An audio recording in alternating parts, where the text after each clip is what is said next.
Amém.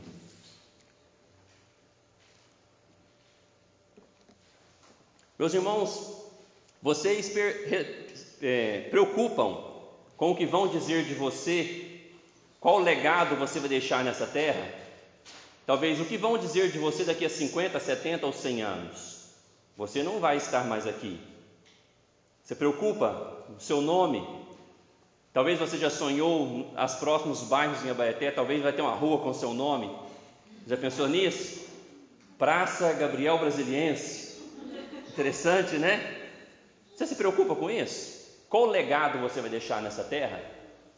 Depois que você morrer, o que vão dizer de você?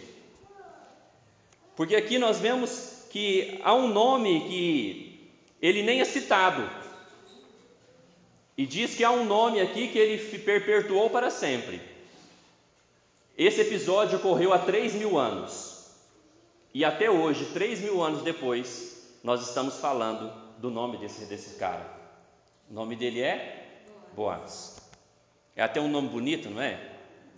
Até eu acho que foi a Larissa que falou, nome bonito para pôr em menino.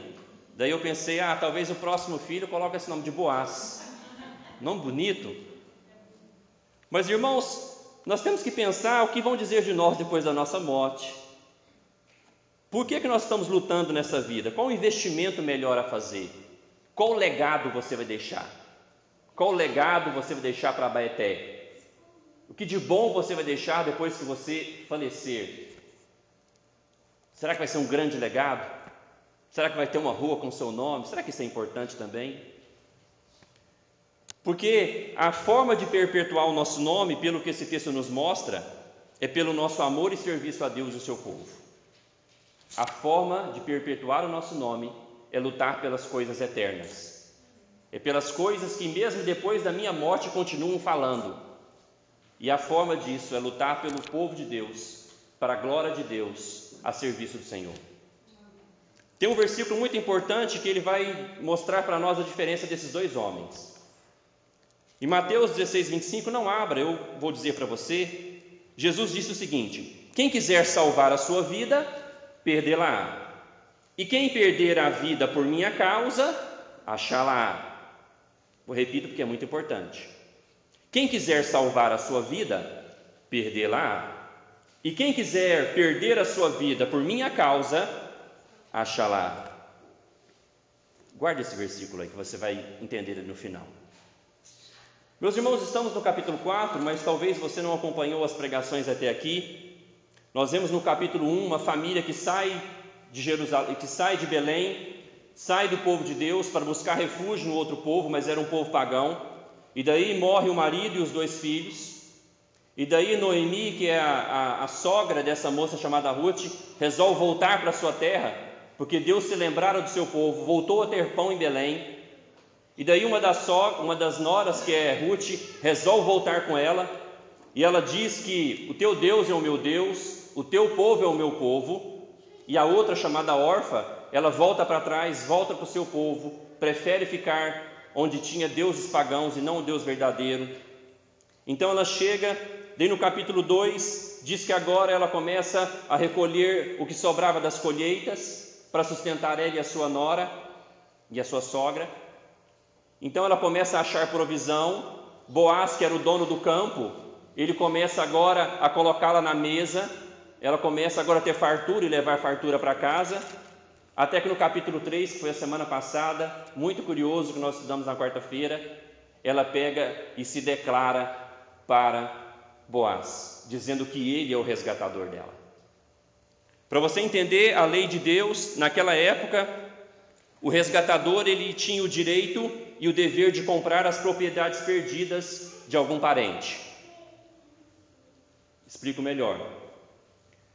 Se o teu irmão perdesse todos os negócios dele, se ele faliu, e daí um outro irmão seu, ou um outro tio, um cunhado, um parente próximo, ele tinha que comprar aquilo que você perdeu.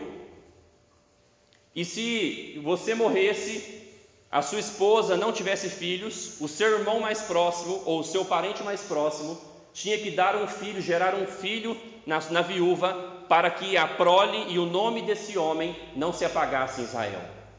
Entenderam? Então o resgatador ele tinha dois propósitos, está na lei de Deus. Em Deuteronômio e Levítico capítulo 25 fala a mesma coisa. O resgatador ele resgatava a terra de alguém que faliu da sua família, certo? E ele tinha que gerar um filho na sua cunhada, se o marido daquela mulher morresse, para que a descendência, o nome daquela pessoa, o nome daquela família não fosse apagado em Israel. Esse era o papel do resgatador. E no capítulo 3, nós vimos que Ruth pega e fala para ele: você é o resgatador. Mas Boaz, um homem muito certo que seguia a palavra de Deus, ele fala: olha, tem um na minha frente, tem um que é um parente mais próximo de você do que eu. Mas no versículo 18, talvez um dos mais bonitos do capítulo 3 desse livro, Noemi fala: espera, minha filha, até que saibais que darão as coisas, porque este homem não descansará enquanto não resolver este caso ainda hoje. Boaz prometeu para Ruth que se o resgatador mais próximo não resgatasse ela, se o resgatador mais próximo não comprasse as terras que eram do marido dela, se o resgatador mais próximo não resolvesse casar com ela, ele assumiria isso. Ele não descansaria até que resolvesse essa questão. Daí no capítulo 4, então, agora ele resolve isso. No capítulo 4 mostra que um homem que era o mais próximo, Boaz encontra com ele. Veja comigo o versículo 1 do capítulo 4. Diz que Boaz subiu à porta da cidade e assentou-se ali. E eis que o resgatador de que Boaz havia falado ia passando. Então lhe disse: fulano, chega-te para aqui e assenta-te. E ele se virou e assentou. Irmãos, Boaz era parente desse homem. Por que ele chama ele de fulano? A gente chama alguém de fulano quando não sabe o nome, não é verdade? Por que ele chama ele de fulano? Ele era um parente de Boaz. Só que ele estava na frente na fila para ser o resgatador. Porque nós vemos aqui, irmãos, que de acordo com as nossas atitudes, o nosso nome pode ser apagado na terra. Porque a responsabilidade de resgatar era de Boaz? Sim, mas ele era o vice. Quem tinha que assumir a responsabilidade do casamento com Ruth e de tomar de volta as terras de Ruth que eram do seu marido, era esse tal de fulano. Então Boaz, ele se assenta com ele, chama testemunhas, e daí no versículo 4, ele informa para ele tudo o que aconteceu. Daí veja no final do versículo 4 o que ele responde. Respondeu ele: eu a resgatarei. Porque, irmãos, era um bom negócio. Porque ele sabia que da família era quem? Noemi. Noemi já era uma mulher velha. Ele não teria que casar com ela. Então, para ele resgatar a terra, seria um bom negócio para quem? Para ele mesmo. Porque o resgatador tinha que ser alguém de sangue, alguém próximo, alguém do sangue da família. Teria que ser que alguém tivesse condições financeiras para resgatar a terra. E teria que ser alguém que quisesse. Então ele viu um bom negócio. Olha, uma terra boa para mim. Eu cuido de Noemi, ela já é velha. Ela morre daqui uns dias. E quem fica com a terra? O fulano. Mas depois no versículo 5, Boaz explica melhor para ele a situação. Disse, porém, Boaz: no dia em que tomares da terra da mão de Noemi, também tomarás a mão de Ruth, a moabita, já viúva, para suscitar o nome do esposo falecido sob a herança dele. Olha o versículo 6. Então disse o resgatador: para mim não poderei resgatar, para que não prejudique a minha. Redime tu o que me cumpria resgatar, porque eu não poderia fazer. Mas já mudou de opinião? Veja, irmãos, quando era para resgatar a terra, para a terra ser dele, eu resgatarei. Mas agora ele tinha que o quê? Boaz contou para ele que tinha Ruth na história, e ele teria que casar com ela. E ele teria que gerar o quê para ela? Um filho. Então as terras no final ficariam para quem? Para quem, irmãos? Para o filho dela. Então agora ele pega e fala: olha, o negócio já mudou de figura, agora eu já não posso assumir essa responsabilidade mais. Porque, irmãos, ele estava pensando só em si mesmo. Ele estava pensando só naquilo que ele poderia ganhar. Então ele não obedece à palavra de Deus, porque ele estava preocupado só com os seus negócios terrenos. Irmãos, veja o perigo disso para nós. A palavra de Deus nos manda fazer alguma coisa, nós sabemos que devemos fazer, mas estamos só preocupados com os nossos problemas, os nossos projetos e os nossos negócios terrenos. Nós sabemos que temos que fazer algo que Deus nos manda fazer, mas porque não é vantajoso para nós, a gente não faz. Isso já aconteceu com você? Veja as desculpas dele, irmãos, no versículo 6. Primeiro ele fala: eu não posso. Depois ele fala: faça você o que é da minha parte, porque eu não poderei resgatar ela. Meus irmãos, será que a gente não dá essas desculpas não, para servir a Deus? Veja que era uma coisa que a lei de Deus mandava ele fazer. Veja que ele tinha que fazer aquilo, mas ele pega, porque ia prejudicar os seus negócios, prejudicar os seus projetos pessoais. Ele pega e começa a dizer: eu não posso. Alguma responsabilidade na igreja, você já pensou assim? É uma coisa para você fazer. Daí você fala: não, Gabriel, mas eu estou cheio dos meus projetos, eu já tenho que cuidar da minha família, eu tenho os meus sonhos, eu não posso. Arruma outro para fazer para mim, porque isso vai me prejudicar. Se eu servir a Deus com todo o meu coração, se eu dedicar a Deus o meu tempo, se eu dedicar à igreja, ao povo dele, como Ruth falou que era o povo dela, isso vai atrapalhar os meus projetos. Então eu não posso. Mas nós vemos, irmãos, que ele estava então disposto a fazer uma coisa para Deus que fosse benefício para ele, mas não estava disposto a perder a sua vida para que ganhasse no final. Então não é à toa que o autor bíblico nem cita o nome dele, porque o nome dele foi esquecido, porque ele estava com o seu coração apenas nessa terra, os seus projetos eram terrenos, e ele só estava preocupado com o seu próprio umbigo. Então, obedecer a Deus enquanto ele ganhava, ok, mas quando ele viu que teria que perder, que a herança não ficaria para ele, mas para o filho de Ruth, ele fala: arruma alguém para fazer no meu lugar. Será que nós não somos assim? Será que a gente tem nos doado à igreja? Será que a gente tem querido que o reino de Deus cresça, mas que outro faça no meu lugar? Que outro assuma esse compromisso no meu lugar? Às vezes até as nossas orações, irmãos, a gente pede para pessoas que venham para a igreja e façam uma coisa no nosso lugar. Não, quem tem que fazer a responsabilidade é de quem está aqui. Eu não posso terceirizar aquilo que Deus manda eu fazer. E esse homem terceirizou. Mas agora nós vamos ver o nome perpetuado, Boaz, a partir do versículo 7. A partir do versículo 7, nós vemos no versículo 9, por exemplo, que Boaz ele quer fazer um negócio.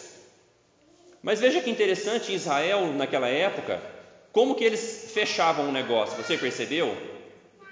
No versículo 7 diz que era o costume em Israel, quando alguém ia fazer algum negócio, a forma de assinar esse contrato era curiosa.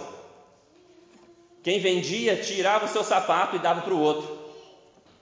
Curioso isso, não é?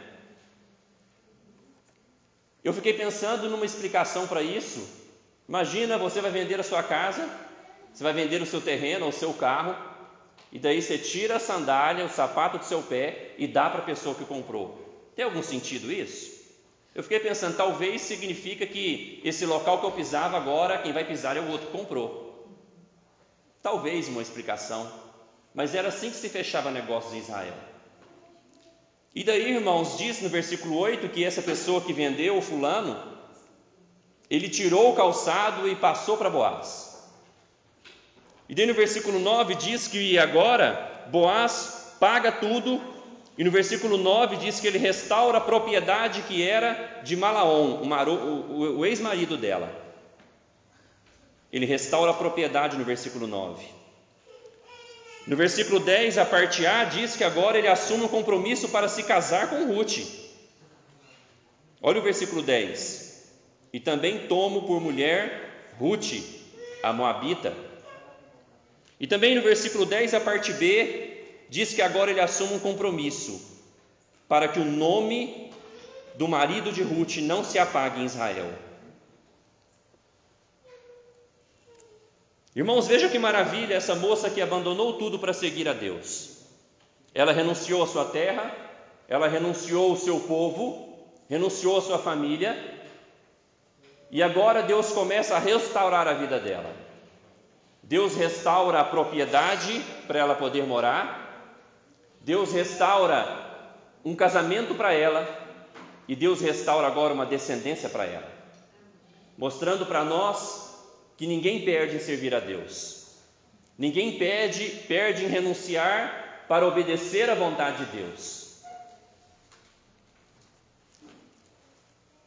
Deus tem prazer em abençoar a vida daqueles que renunciam por Ele. E a Bíblia diz que ela foi para Israel para buscar refúgio nas asas do Deus de Israel. Ela que estava totalmente sem nada, agora ela tem a vida dela restaurada, mostrando que quando obedecemos a Deus, estamos no propósito com Deus, Deus pode restaurar o nosso nome, a nossa família, e inclusive os nossos bens que perdemos por causa dos nossos pecados. Irmãos, quando eu vi esse texto, eu comecei a lembrar da minha família. A minha família, nos últimos anos, ela começou a acabar por causa dos pecados de geração em geração. Pra você ter uma ideia, eu conheci uma das minhas avós apenas. Eu não conheci nenhum dos meus tios legítimos. Todos foram morrendo por causa de pecados e vida de más escolhas. Mas daí Deus, pela sua graça, resolve chamar um moabita aqui. E o moabita vai para Israel, para a casa de Deus, a igreja hoje. E Deus começa a restaurar propriedade, família e o nome, me dando 2 filhos, dando 2 filhos para minha irmã. Porque quando nós entramos no propósito de servir a Deus, Ele vai restaurando a nossa vida ao longo dos anos. Ele vai abençoando a nossa família ao longo dos anos, tendo misericórdia de tudo que nós perdemos quando andávamos fora dele. Então ele assume esse compromisso, mas veja, irmãos, que ele demonstra, diferentemente do fulano, um amor abnegado por Deus. Ele assume o prejuízo, ele assume a vontade e as responsabilidades para servir a Deus e para servir o povo de Deus. Porque esse era o propósito da lei do resgatador. A lei do resgatador era para que ninguém fosse humilhado em Israel, para que não houvesse ninguém sem casa. A lei do resgatador era para que não houvesse nenhuma família sem descendentes. Mas precisava de alguém que assumisse o compromisso de perder a sua própria vida, de obedecer a Deus, renunciar aos seus próprios projetos pessoais, para assumir um projeto de uma viúva que veio de uma terra distante. Ele assume essas responsabilidades. Meus irmãos, nós vemos aqui que o nome desse cara, desse homem, nós estamos falando até agora. Veja o versículo 11. O versículo 11 diz o seguinte: todo o povo que estava na porta e os anciãos disseram: somos testemunhas. O Senhor faça esta mulher que entra na tua casa como a Raquel e como a Lia, que ambas edificaram a casa de Israel. E tu, Boaz, ate valorosamente em Efratá, e faze-te nome afamado em Israel. O nome desse homem se tornou afamado em Israel. Você sabe onde o nome desse homem chegou? O nome desse homem chegou na genealogia de Jesus. O filho que ele teve com Ruth se chamou Obed.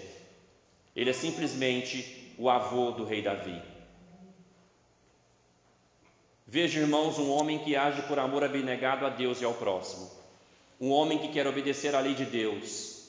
Um homem que perde negócios, perde dinheiro. Resgata uma coisa que ele não precisava ser o resgatador, porque tinha alguém na frente dele. A responsabilidade era de alguém que estava primeiro na fila. Mas ele escolhe renunciar para obedecer a Deus e para abençoar o povo de Deus. E entrou na genealogia de Jesus. O nome dele ficou afamado em todo o povo de Israel. Ninguém perde, irmãos, por obedecer a Deus. Talvez nós não somos tão abençoados, porque não temos esforço nenhum. Talvez Deus ainda não restaurou a nossa família, não restaura o que nós perdemos por causa do pecado, porque nós não temos nenhuma dedicação em servir a Deus. Talvez nós oramos por tantas coisas e ainda não vemos a resposta das nossas orações, porque nós não fazemos nada para receber isso de Deus. Veja no capítulo 2 para você ver, versículo 11. Capítulo 2, versículo 11 e 12. Olha o que Boaz diz. Respondeu Boaz e lhe disse: bem me contaram tudo quanto fizeste a tua sogra, depois da morte de teu marido, e como deixaste a teu pai e a tua mãe, e a terra onde nasceste, e viestes para um povo que dantes não conhecia. O Senhor retribua o teu feito, e seja cumprida a tua recompensa do Senhor Deus de Israel, sob cujas asas viestes buscar refúgio. Veja, irmãos, tudo que Ruth está se recebendo agora, a restauração da vida dela, é porque ela renunciou para servir a Deus. Boaz disse: me contaram tudo que você fez, Ruth.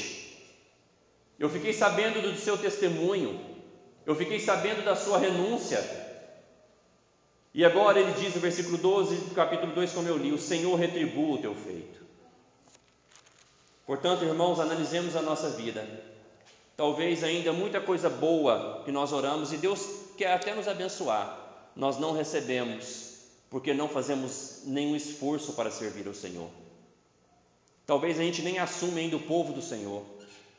Talvez a gente nunca renunciou nada para fazer algo para o Senhor. Porque salvação é pela graça, ninguém merece. Salvação é por mérito de Jesus, não é pelos nossos méritos. Mas bênçãos e galardão é pelos nosso amor e serviço ao Senhor Jesus. Portanto, analise a sua vida.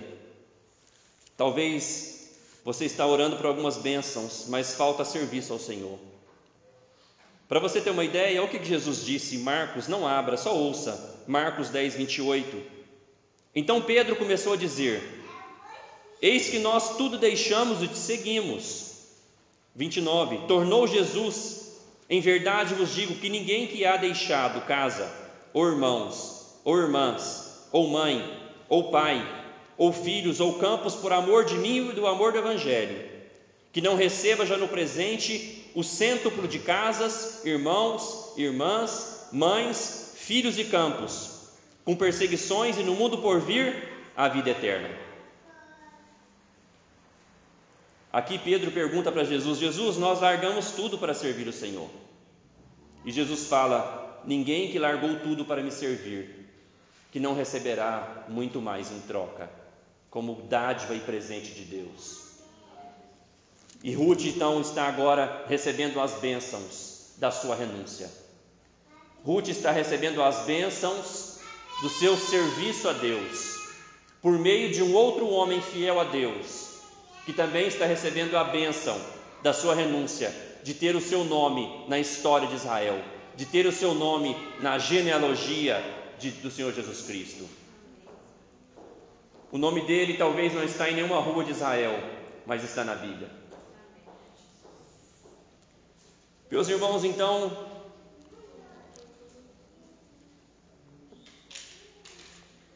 quem nós vamos ser hoje, então?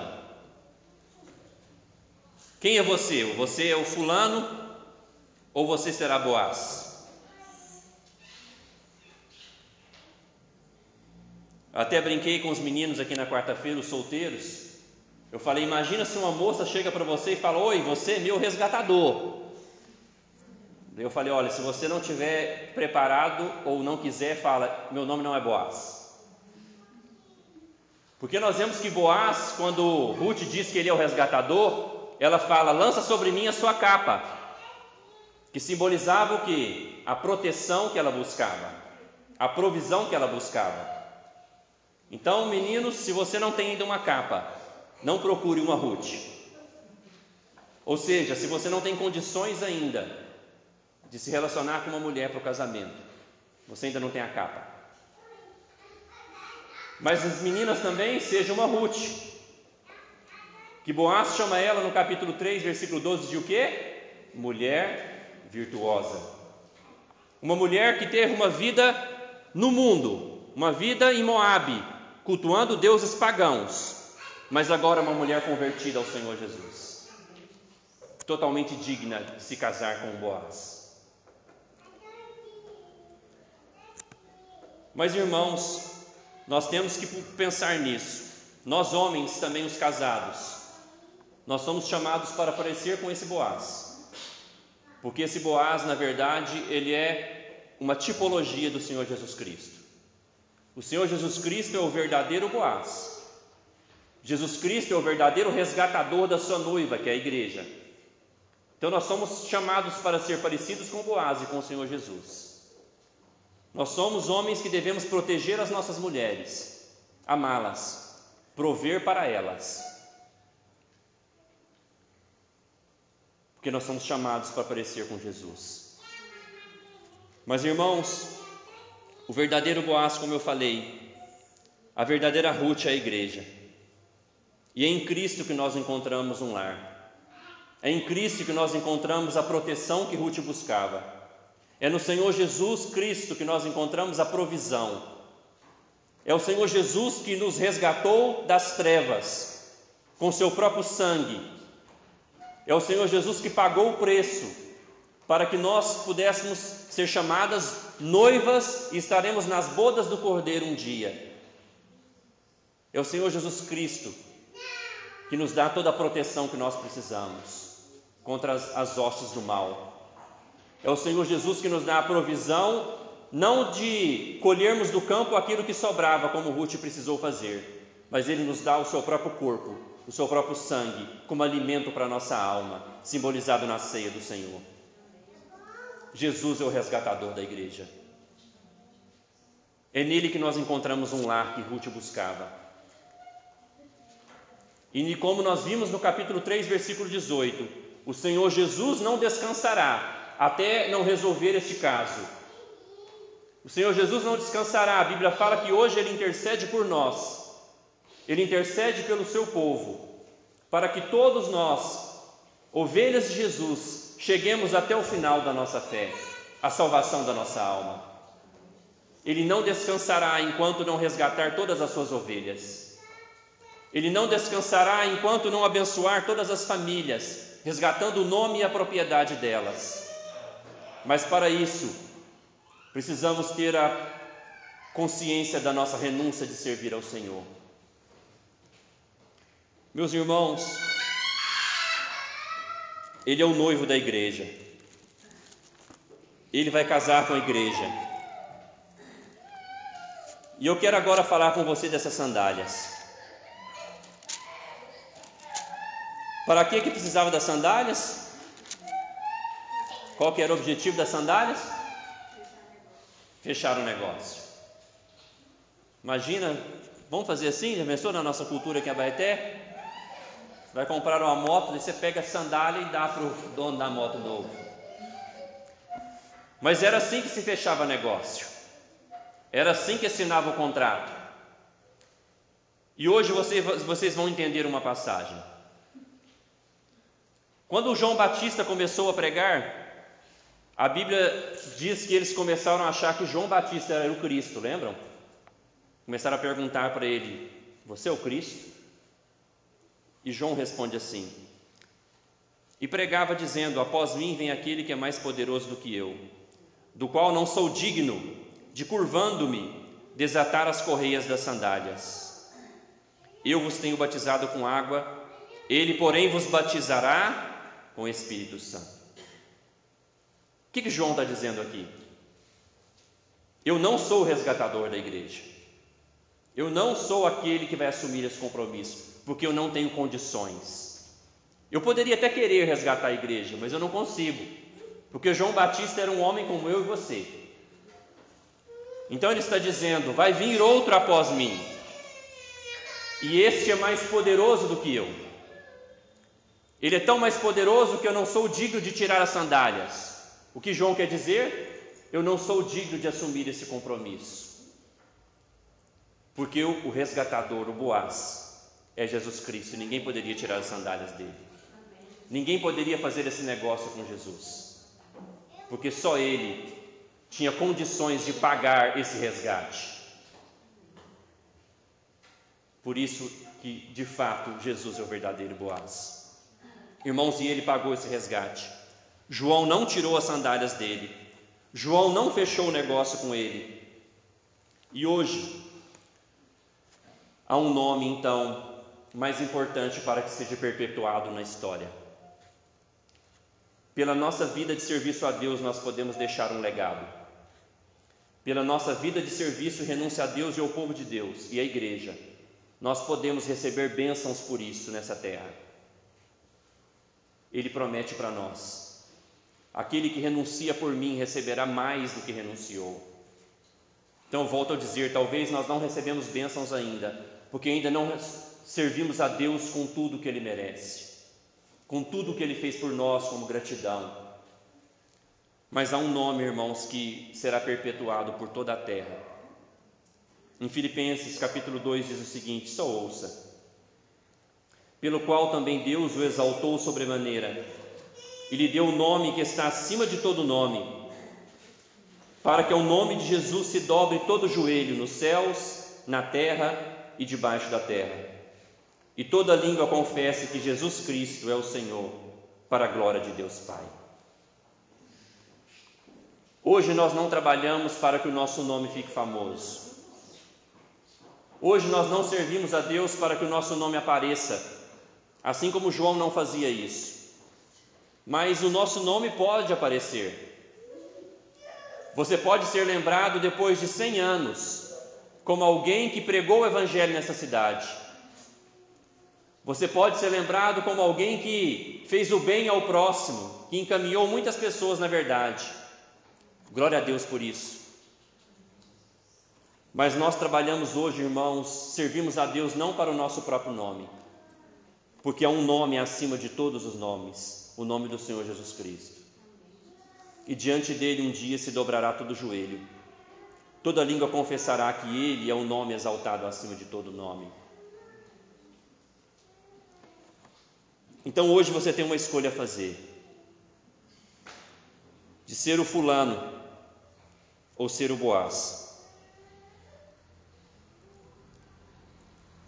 Hoje você tem uma escolha a fazer, se você vai querer ganhar a vida para perdê-la, ou vai querer perder a vida por causa de Jesus para achá-la. Você vai escolher ser fulano, ou seja, você pode ser bem sucedido nessa terra como esse fulano. Talvez ele teve muitas terras, ele teve muitos negócios em Israel, mas o nome dele entrou no esquecimento. Ele quis ganhar e acabou perdendo, porque o seu nome foi esquecido. Mas talvez você pode, como Boaz, perder os seus negócios nessa terra, perder os seus projetos talvez nessa terra, mas o seu nome, para a glória de Deus, você ganha ele na eternidade com o Senhor Jesus Cristo. Você tem uma escolha a fazer. Você perde aqui, mas ganha para sempre, deixando um legado nessa terra para a glória de Deus, fazendo o nome de Jesus afamado. O nome de Jesus é que deve aparecer, mas para isso depende do nosso serviço a Ele, do nosso amor a Ele. Se você não escolher entregar tudo para Jesus, servir com toda a sua alma, se você não escolher perder para que o reino de Deus ganhe, permita-me te chamar de Senhor fulano.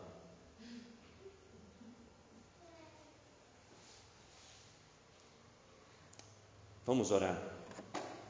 Abaixe sua cabeça.